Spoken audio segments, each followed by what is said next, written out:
Forza Inter.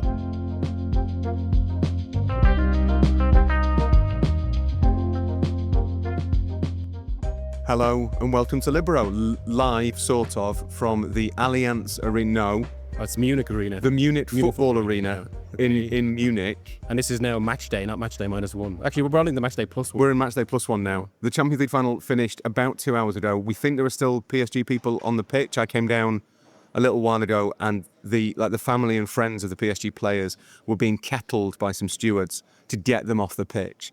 PSG do not like doing what they're told. They are rule breakers, they're disruptors, and Miguel, they're champions of Europe. Yeah, European champions. Qatar has the European champions, which is an absurd sentence, really, but here we are. That's modern football for you. That is modern football, as their president, Nasser Al-Khalifi, whose ultimate responsibility is to the Emir of Qatar, stands there kind of clenching his fist beside Alexander Shevrin. He's the head of the ECA, Nasser Al-Khalifi, who, of course, have been so important in refashioning this Champions League. So you're taking this as a victory for romance. Yeah, very much so. Yeah, yeah. It is a beautiful story. Yeah. Of an underdog club, just the backing of just one quite small country. Yeah. The size of Yorkshire, famously. The size of Yorkshire. Oh, yeah. So, the similarities kind of end there to an extent. There's kind of two aspects of this PSG win, I think. One is that bigger picture story of kind of this 15-year project to reshape European football and the kind of like the cost that it's taken, not just in terms of the billions spent on players and wages, the legal fees for the battles with UEFA and stuff, but also kind of the broader impact of Qatar and that whole project. But there is, I think, a human story as well. Oh, yeah. Which is exemplified for me. I don't know if you were still out there when they unveiled the tifo of Luis Enrique. Was that before the game ended? I was trying to think. No, it was after. Yeah. It was as they were celebrating with the cup. Right. The fans, the players took the European Cup towards the fans. Yeah. And the fans produced this tifo of Luis Enrique planting a flag with his daughter Zana. Well, I mean, look, I suppose this is a complicated, difficult discussion, especially when we're talking about something genuine yet human tragedy like that. Although I have spent a week interviewing, a guy who was a prisoner of Qatar related to 22 World Cups. I mean, there's a human issue there as well. But yeah, I mean, like the point of sports washing, a word that really doesn't work anymore. It's too soft a word, I would say. But the point of sports washing is to use this kind of human emotion for political purposes. And that's why I've got conflicting thoughts about this. I'm delighted for Luis Enrique, who's someone I very much like. Even his kind of manic energy as he kind of drives people mad is great. But I think he's a good man.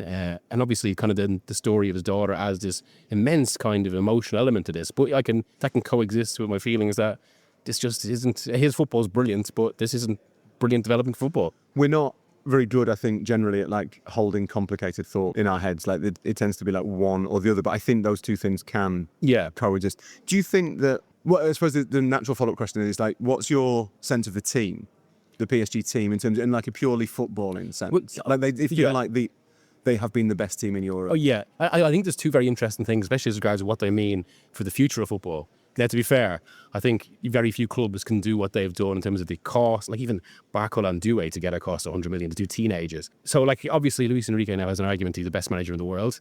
And I think that's not just because of what he's done, but how he's done it. Because I mean, this is obviously like a continuation of, positional play, the Pep Guardiola ideology. What we all do in football. Yeah. But he's clearly evolved it. And like one of the amazing things about PSG is I think they surprise you in every game. And that's almost kind of personified by the two wingers. Because like how often do you see players dribble like that now? Whereas Kvaratskhelia is basically just, there's no better dribbler in the world, I think. Or sorry, maybe that's wrong. No better dribbler.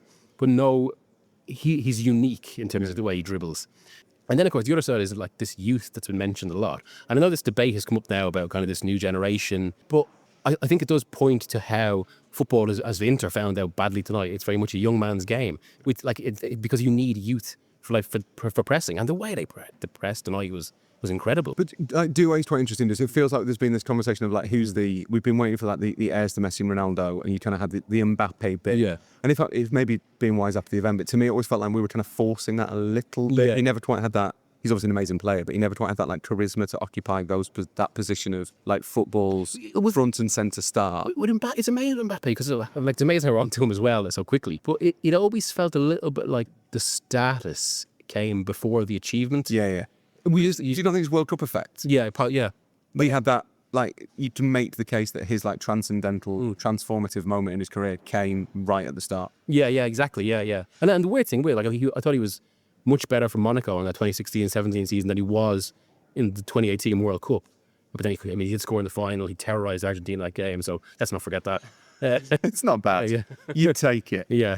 But Doué seems to he's obviously not come from nowhere, as you say. Like he cost 40 million quid. He's been like a star boy at Rennes for a little while. This has been like a full like starburst for him. Like he is now suddenly like a global. He scored twice in the Champions League final. He was the one of the three winners that stood out. Or in fact, the four if you count Dembele, that stood out the most. So of course, we should just mention that we were supposed to have James Horncastle here with us, but James is emotional. This an Italian football team has been beaten. He's very upset about people in the WhatsApp group have produced AI images of Horncastle in certain points of emotional distress. I think we will put those on the Instagram. Okay. Jonathan Lewis from The Guardian just happens to be here. Johnny, I don't suppose you unpaid, completely informally, give us your views on the Champions League final. It was a shooing, wasn't it? I thought France abolished public executions in the 19th century. It felt quite devastating. Yeah, I mean, I've been writing about Inter tonight and basically how this is it's like a generational humiliation. Like the journey that they went on to this point doesn't really seem to count for them after a game. What was really striking, because like I think after the last one they lost again against the state-owned club, from what you hear, like Inter, they thought they could have won the game. There's a pride, they went too far, and a determination. Whereas this, like the amount of fans on floods of tears. It was like there was suddenly some realization.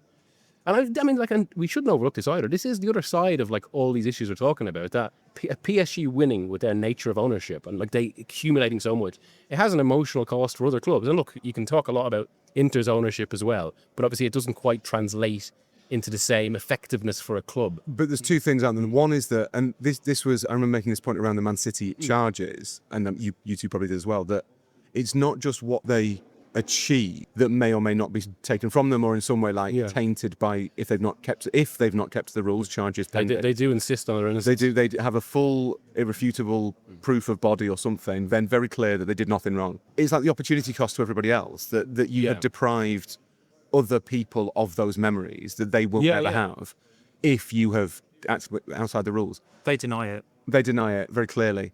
But with PSG tonight, what you had was on one level this wonderful young team kind of cutting loose and playing, like you say, this style of football that is a little bit different. It feels much less like staid and not boring, but like formulaic than like Guardiola football. But at the same time, that was just a raw, brutal demonstration of economic power. Does Inter Milan, the actual Inter Milan, are in comparison to that PSG team like a ragtag bunch of... Well, I mean, just one figure almost sums it up. Inter's entire revenue, their revenue is just over half of PSG's wage bill, or their last reported wage bill. Now Mbappe is from out of that, but obviously they've signed Kvaratskhelia and other players. Then you look at it, score like Mkhitaryan. It's 36. Basically got binned off by 2020 Arsenal. Like 6 years ago. Acerbi's 37. Sommer's 36. Well, the lads were discussing on the preview podcast about how, like, Mkhitaryan, which you wouldn't have listened to, obviously, just why would you? But like how kind of maybe this proves something about like the Premier League or whatever. Well, tonight we basically saw exactly why he isn't at one of the better paying clubs. You say that, but I think 36-year-old Henrik Mkhitaryan still gets in Manchester United's first team. Okay, yeah. Current Manchester United's first team. So the thing is, Inzaghi was talking afterwards about how they came back from 2023 better and they won the league the following season and they can bounce back again. But I don't know if there's another cycle in this team. Yeah. I think they're already sort of pivoting towards a sort of more kind of buy young, buy cheap strategy, low wages, the sort of model that the press so many clubs on there. But like you say, there is an element of like generational humiliation there. That is the heaviest ever defeat in a European Cup. Do you think that can matter for a club in terms of like the scars? Yeah, definitely, 100%. Like next time Brazil gets to a World Cup, it's true actually. Yeah, they will be shitting themselves. Yeah, I mean, like, it could be 20 years, it could be 20, 30 years, and Inter could still be the team that lost 5-0 in a Champions League final. Well, I suppose there is another element of it, because it's not just like a standalone defeat, it's the fact it came after 2023, and like, I think it was really striking with the build-up to Inter. Just like, you talk to people who like have been around the camp, there was this will that they're going to make over, this determination, like they're ready, and like then to go from that readiness to that, I suppose that kind of makes all the more pronounced. Do you think they didn't turn up, or do you think they were ejected? I think there's a bit of, I have to say, like, for all I'm going on about the gaps that are very relevant, you can still a team can obviously still seek to minimise those gaps, and it did feel Inter did not do that. I mean, like that's very literal. The first goal was so easy that I actually thought it was offside. Like I thought like a whistle had gone or something like that, and that's the other side of it. Given everything we've seen from Paris Saint-Germain this season, you pretty much know what you have to do is stay in the game for those first 20 minutes as they try and destroy you. And by the 20th minute, it's 2-0. It was over. But like this, if this game takes place in like October or January, I think it's totally different. Inter are very clearly just run out of steam. I mean, this is worth making as well, because especially with the calendar being what it is, again, a direct consequence of the ECA and all these kind of changes in European football.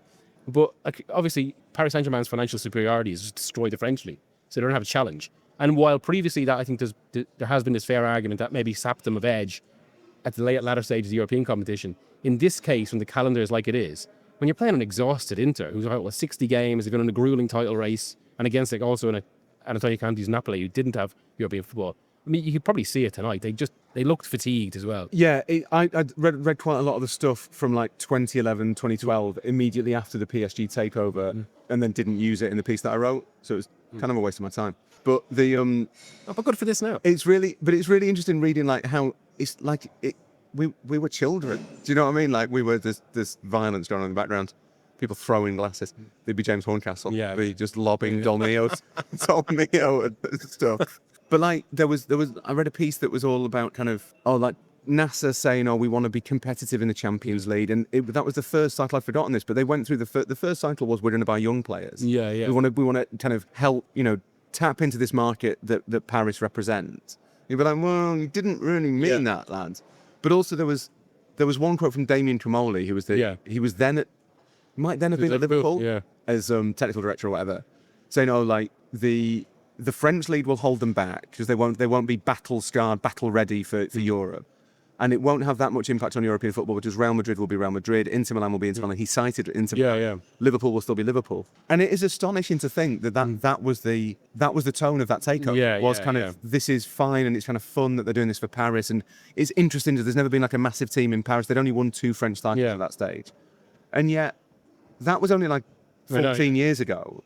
And the way that it was greeted, the way it was presented, is so wrong compared to what's happened. Because this is the culmination of a project that has fundamentally reshaped European football. And the thing about it as well is, for all so a lot of the kind of discussion tonight is driven by, PSG finally learned their lessons after all the star projects. Well, strictly speaking, a lot of it is how has this emotionally affected Julien Laurent? Well, that is the... Sorry. I have to go. Yeah. But good luck with your podcast. Thanks, Johnny. The Metro's finished. Is it finished? No, surely going still going, isn't he? I think the U-Bahn's still going tonight. Is it still going? Well, I mean, it's a Champions League final. We'll find out. Yeah, it's been presented, I suppose, as kind of like, correcting errors. But I think there's a bigger picture to that because, I mean, even if they didn't get what they wanted out of the Star area, like Galactiques, it did give them this kind of global fame and suddenly and a brand. And they're now able to use that to kind of jump to this, which is kind of this not lean, but like this in terms of football, the football play, this kind of suddenly very honed project. But I think we might disagree on this. I'm not sure the extent to which PSG's project was ever really about winning the Champions League. I think Man City's was very clearly kind of putting their boot on football and crushing its neck. It was, we will win everything. We will show you our might. We will show you our power. And you will admire and respect us. And I don't know whether maybe they thought they might be a little bit more loved than they are. I'm not entirely sure whether that was a hole in the plan or whether they accepted that as the price of doing business. But they kind of established themselves. It's a flexing of the muscles, Man City's. I've always wondered whether with PSG, they kind of knew that if they just made themselves... they signed Beckham really early. Yeah. And they signed Beckham at the point when they increased the size of the Paris and the badge. Yeah. Yeah. I do wonder whether they were brand first. Yeah. Because if you anywhere you go in the world now, you see loads of kids in PSG. Yeah, and this will only amplify that. Yeah. Well, it does amplify it, but I think that process already started. Yeah. So I don't know whether this is the honour they've wanted. It's the one thing that would be held against them that they'd never done. So there was always this kind of tone of whatever you've done, you've not been able to win the Champions League, the toughest thing to win. That obviously is gone now. They've won it. They've built the best team in Europe. But I don't know whether it fundamentally shifts the nature of the project, because a lot of the stuff that we would normally associate winning the Champions League with doing has already happened. Because signing Messi is bigger than winning the Champions League. Yeah, probably in terms of kind of profile. Yeah. I mean, with Champions League, some of it is kind of like just its presence and being there now. Yeah. I mean, as we know, even some like look this week where the lap had been seen as kind of certain to go to Manchester United, Chelsea get Champions League, and good luck. Well, that's it. I think it's like being in the quarterfinals. Yeah. That's the big Yeah. thing. If you're in the quarterfinals of the Champions League, that, from a brand point of view, I think that's probably enough. Yeah. Because you're playing in the big games. It's sexy. It's exciting. It's glamorous. Do you think this has any? What do you think this leads to for PSG? This is something that's said after most Champions League finals. Oh, are we going to enter into an era of dominance now? We don't want to do that. But they are they've got this very young squad. Yeah. Unlike other clubs, they don't have PSR concerns because of their immense revenue. It's not just, of course, that Qatar's club has won the Champions League. Qatar Airways is everywhere tonight. Yeah. Great night at Qatar Airways. Great. That is what I look for in a Champions League final. Is which And Linkin airline does it benefit? Linkin Park, I thought was they were smart. They made it so loud it was impossible for anyone to think. So, they did the lights were. but I tell you what did work from the pre-match pageantry. The violin playing Seven Nation Army. Oh yeah. That's a good idea. So much, yeah. That's a good idea. It's like a nod to football. Yeah. Like the fans don't mind the it doesn't feel quite as alien. Yeah. Because you're doing a football thing. Yeah. Whereas I don't know how many terrorist songs there are in Italy to the tune of Numb. I'm not sure that's a I did quite like Inter fans' Depeche Mode. Yeah. Forza Inter. I like the my favourite Inter song. This is a tangent now. Is the one that ends with Internazionale devi vincere, which means you've got to win. Oh, yeah. Because it's not supportive; it's just demanding. The lyrics are, I follow you everywhere. Yeah. This is a lot of effort for You me. owe me. You Yeah. really owe me. You better win. And they didn't. Famously. And because we're viewing this, I suppose, in the context of being around the city all day. Myself and Rory had a lovely day in Munich. We've had a nice time. Had a nice Vietnamese lunch earlier because we did have a big a Bavarian dinner last night. So you need to balance that, I suppose. We wanted vegetables. Yeah. But it was immediately obvious how many more Inter fans there felt. Now, to be fair, Paris Saint-Germain was obviously well represented as the game. And on the pitch at the end, what was that about? It was a very well organised pitch invasion. Yeah. Because even I remember looking up when I was writing, and suddenly there was like this line of police in front of them. Are they afraid they're going to invade? But then they obviously allowed them to come on. Yeah, sort of for a bit, and then they all go off again. Yeah. It was very well drilled. Yeah. Can't fault the kind of the efficiency of the whole thing. But we earlier on we walked by the Inter fan zone, and it was great. And you kind of came away infused by the energy, how much it meant to them, as I suppose we've just been talking about. Only to then, as we were saying, just the floods of tears. That's actually, it's a bit of an image that's going to stay with me from this. Really? It's and we've seen a bit of this lately. It's like the Crystal Palace. I've never seen so many people openly weep in joy. Whereas this, I've rarely seen a football so many people openly weeping with real. It's like desolation. But there must be a part of that they had, and this is not said critically at all. I think they probably talked themselves into not being underdogs. Yeah. Whereas in reality, they came in as massive underdogs. That's probably true, actually. Yeah.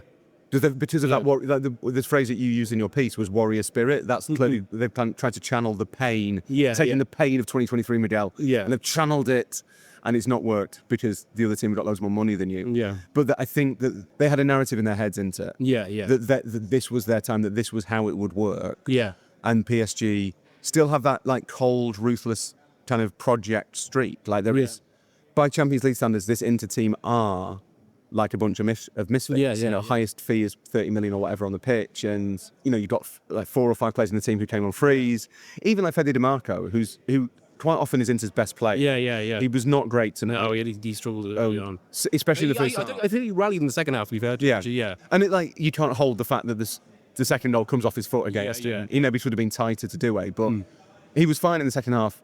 But the whole team was outclassed. I just think it stood out for the game, actually, especially given someone like DiMarco and Dumfries, their key with Inter, I suppose, is covering so much space that whereas what really stood out with in terms of pattern of play, the amount of times I looked up from and you just see this chasm of space that PSG are just running into. And there were so many times where PSG won the ball 80 yards from the Inter goal, and stood within seconds they're up the pitch and this is the thing that I kept seeing all of the time was the ball being switched to Kvaratskhelia on the left with no one anywhere. Yeah. And that is not great. No, that's a flaw. It feels like. Were you surprised that Inzaghi didn't change anything? Yeah, and didn't change earlier. I mean, Barella was so high. Yeah, I think which contributed to space. But it was an interesting one. Yesterday when we were coming to get our accreditation, me and the Horncast were obviously talking about the game, and James pointed out how after I can't remember which Man City game it might have been. It might have been the final actually. Pep Guardiola was talking. I don't think this is typical Guardiola. I think he's being honest here, that he found Inter very difficult to press. Yeah. Whereas tonight, like PSG just evidently found it so easy. Yeah. And yeah, like that probably just speaks to how it did feel slow to respond from Inzaghi, basically. We got distracted by the Guardian's Johnny Liu, a podcast guest, not regular, saying that we were talking about kind of what this might do for PSG, whether. As I think there will be generational scars for Inter. I think this will haunt Inter in the same ways that Istanbul haunts AC Milan. That is etched on their memory. But and by the same token, now this essentially, because suppose wipes out the 6-1. Yeah. Even by virtue of the fact that the manager responsible for 6-1, Luis Enrique, has just delivered them to this trophy. Yeah. So that for PSG, I suppose in a way it probably is like a foundational moment, isn't it? Yeah. It's not just the age of the squad, but I mean, Luis Enrique. He looks very happy here. Yeah. Even in the press conference after the game, I've never seen someone talk with such enthusiasm about the Club World Cup. He's delighted to be in it. But do you not remember? I don't remember Luis Enrique, someone again who I have a lot of kind of empathy for. Yeah. He was quite irascible at Barcelona. Yeah. I mean, have you watched the documentary? No. And I know a lot of people are talking about it given the week, but it is brilliant. And it does there's about 2 minutes of it. I mean, even the very fact that the documentary is called "You Don't Have a Fucking Idea." I don't have a fucking clue, sorry, which works on a number of levels with him. But like it showed there's a sequence of clips going right back to when he was a young player of him just being a prick to journalists. Really? Yeah. There's one like where some journalist's name is, his surname is Malo, and he says his name. And Luis Enrique responds, Malo obviously being bad in Spanish, and Luis Enrique responds, what was that surname? Malo. Yep, that's it. And then... But then he is at the same time the same guy who ran a Twitch channel during the World Cup. Yeah. So he's sort of simultaneously really closed and really open. But I think like that sort of stuff though, it's quite endearing his particular type of irascibility, because I wouldn't say it's that kind of serious. I think it's just like, but he's he seems to think he's quite funny. Yeah. I think he finds the whole setup quite funny. Yeah. Like there's a great bit in the documentary as well where he's talking about how he was getting hammered for playing 4 forwards against Newcastle. Actually, this is another, I suppose, side to at least his success over the clubs. He initially was trying to impose, like, the documentary goes into detail on this. He was initially trying to impose, like, juego de posición, the positional game, on PSG. He was alien to like, this team, because they'd had the Star Project for so long. But B, like, Luis Campos, the sporting director, talks about how it's actually a difficult thing for French players, because the French school is so different. Oh, really? Yeah, which that hadn't been something I'd actually heard before. Yeah. So I think that's why you could see last season wasn't as good, and obviously now we're seeing the fruition. But he's talking about, like, after the Newcastle game where they got beaten 4-1 at St. James's Park, he's talking about, like, he was getting hammered playing 4 forwards. And he starts going on this thing like, 4 forwards. You know why the journalists don't like 4 forwards? It's because in their little fucking design, they don't know where to put the forward. Well, they can pick it out of my balls. It's in Spanish, and that's not an exact translation, but it's close enough. That's the gist. Yeah, and that's the point of language. Yeah. So this is we now live in PSG's world. Yeah. Live in Luis Enrique's world. I think we're Ours world. We're happy for Luis Enrique. Yeah. I'm happy for Kvaratskhelia. Yeah. French champion, Italian champion. Ends the Smith of death. The Smith of death is now no longer a thing. Miguel is not allowed to do that joke anymore. But it is now Tatar's world. They have the thing they wanted. Do you think this is interesting? Maybe this is just it's late. It took Man City were taken over in 2008, right? Yeah. So it took them 15 years to win a Champions League. Yeah. PSG done it in 14. Nasser, again, from having read all this stuff early on, I think he talked about 10. Yeah. Oh, that's right. He said it took Chelsea 9 years. 2003 is with Abramovich, 2012 is Munich. Another first name on the Champions League trophy in Munich. That's also a thing, apparently. Yeah. 5 in a row. It's interesting. It took PSG and City similar amounts of time, I think. Yeah. I don't know why that's interesting, but I find it interesting. Well, the patterns were sort of similar, I suppose. Initially, you have to spend a lot to like just make the club in and show everyone we're here and we're willing to pay, so you should come to us. And then I suppose it's kind of like embedding something deeper, and then gradually you get, I suppose, like in a pure football sense, you got to go, like teams have to almost go through like the experience of failing and getting used to the level until they eventually get there. I mean, City probably really should have won it. Like, unlike PSG, I would say, I think there were years when City had certain games gone like really bounces the balls in a different way. Yeah, they could have won it, or like Guardiola not made some of his baffling decisions. That didn't feel as kind of structural as to why they didn't win it. Yeah, well, the first time they ever got close was 2015, wasn't it, under Pellegrini? Yeah, that was the 2016. That was 2016. They got the semi. We might be about to be thrown out of this room. 2016 was the semi. 2018, obviously they're not sat by Liverpool. That was a great Liverpool performance. 2019. They lose to Spurs. They shouldn't, like. But that was really baffling. Yeah. But even so, you're still looking at roughly the same time frame. Like you're looking at, I suppose if they got through in 2015, I mean, they would have got smashed by 2016. 2020, it was that COVID one. And like that was when they lost to Leon. This sums up like Guardiola time. So he'd been obsessed with how they were getting counterattacks against in Europe. So in 2020 against Leon, he plays like a really kind of not conservative, but a really kind of like a midfield with a lot of defensive midfielders, a lot of structure. They get beaten. Then the next year he goes the total opposite, and in the Champions League final against Chelsea, he plays no defensive midfielders. And like Tuchel tells a story about that when he was nervous before the game, and then when he saw Guardiola's eye, he was like, Jesus Christ. So and I think he. But you're right that felt like City got much closer. They were within like fractional decisions, much quicker. Whereas PSG were a long way for a long time. Also, probably felt like because of what they were doing in the Premier League as opposed to League One, I suppose. Yeah, it felt like throughout that City had a reasonable argument to be the best team in Europe, whereas PSG didn't. No, they were the most famous team in Europe. Yeah. But they weren't the best team in Europe. Yeah. But I think, and this is what I've been writing about. I think when you look at what PSG have done, it's probably true of City as well. But when you look at what PSG have done to European football to reach this point, you realise the scale of their project. Yeah. It's not just the money they've spent and the managers they've sacked and the legal things they've been into with UEFA. It's the fact that they've had a great tournament. The volunteers are taking, they're doing a lovely kind of little celebration. It's nice. They are. It's been a seamless experience in Munich. Well done, lads. But they remade European football. Yeah, they paid the name off, and they kickstarted this huge hyperinflationary spiral when European football was already going through massive inflation anyway.